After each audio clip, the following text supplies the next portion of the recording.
So, what do you guys think of what they found? Post notes all over my book.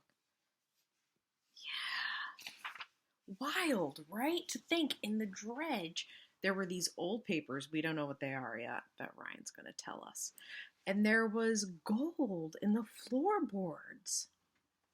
Isn't that wild? Pretty cool, right? But what's the bad news?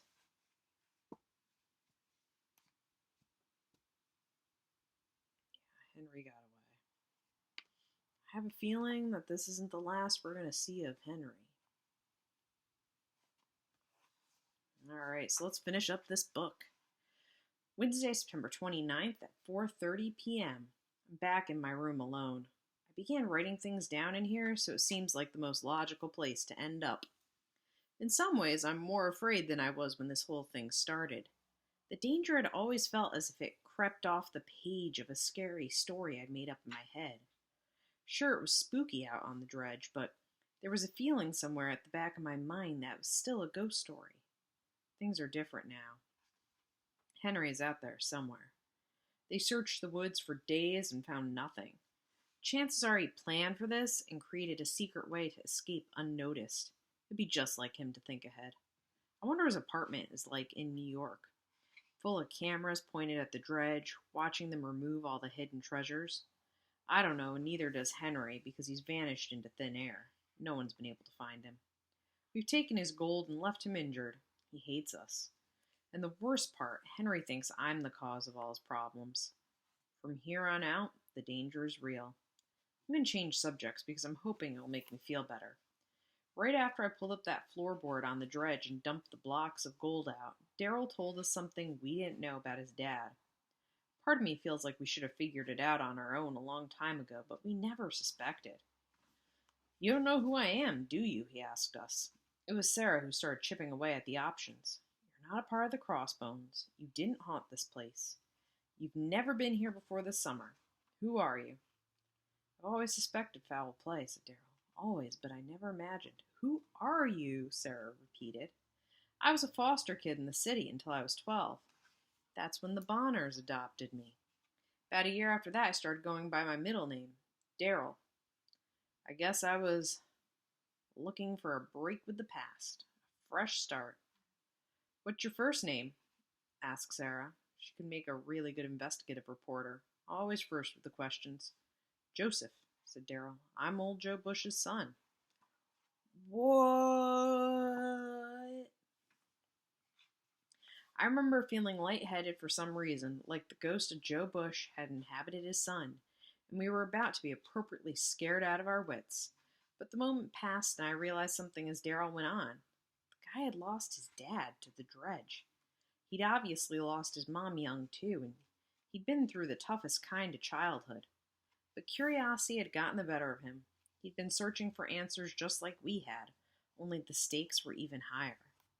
Now I know the truth, he said, looking at the opening to the secret room. All this happened before we realized we'd basically forgotten all about the cryptics and the secrets we'd uncovered.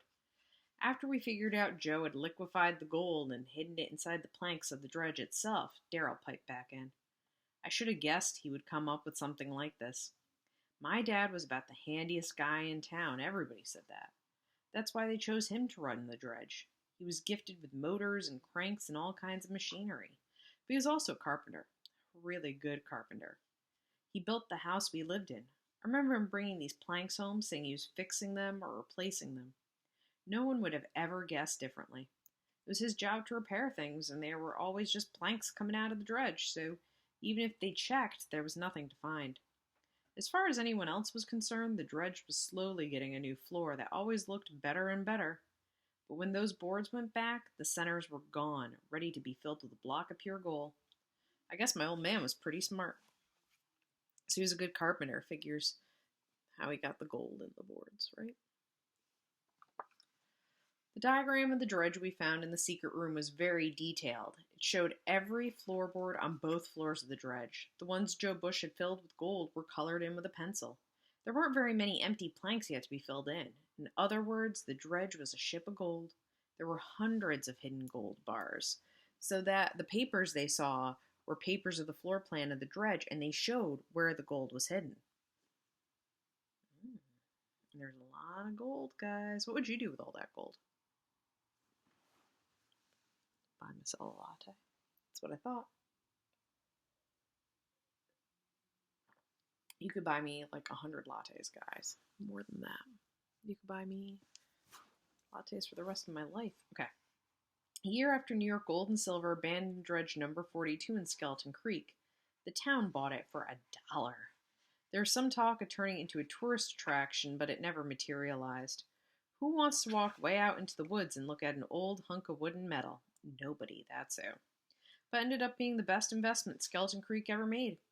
I got an update from my dad when I came home today. So far, they've pulled 1,400 pounds of gold out of the dredge.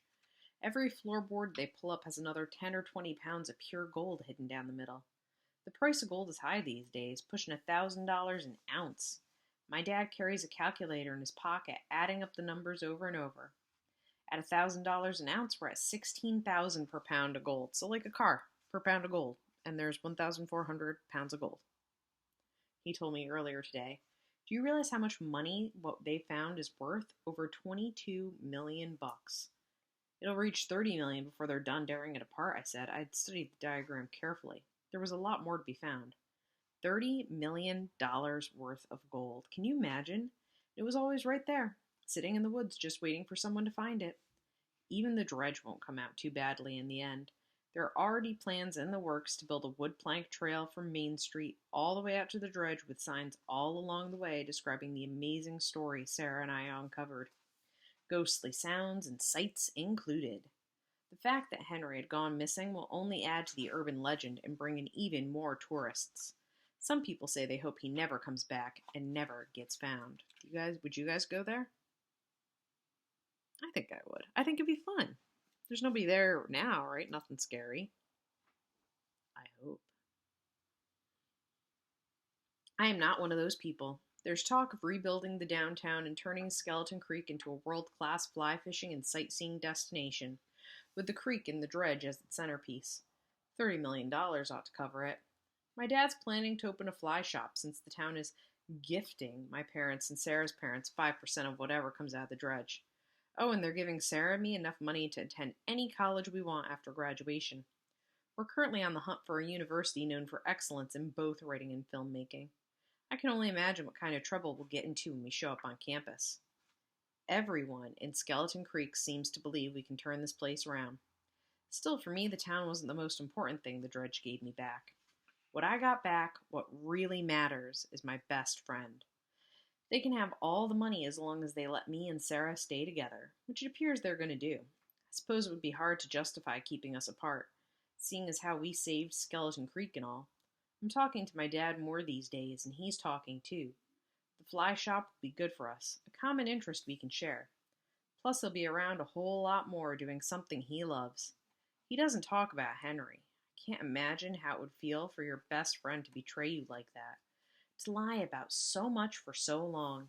It softened my dad about me and Sarah, but he's going to have a hard time trusting like that again. We've both learned a lot about the risks and rewards of friendship. So how do you think Ryan's dad feels? I mean, his best friend just betrayed him and put his son in danger. Yeah, he's probably angry. And hurt, yeah.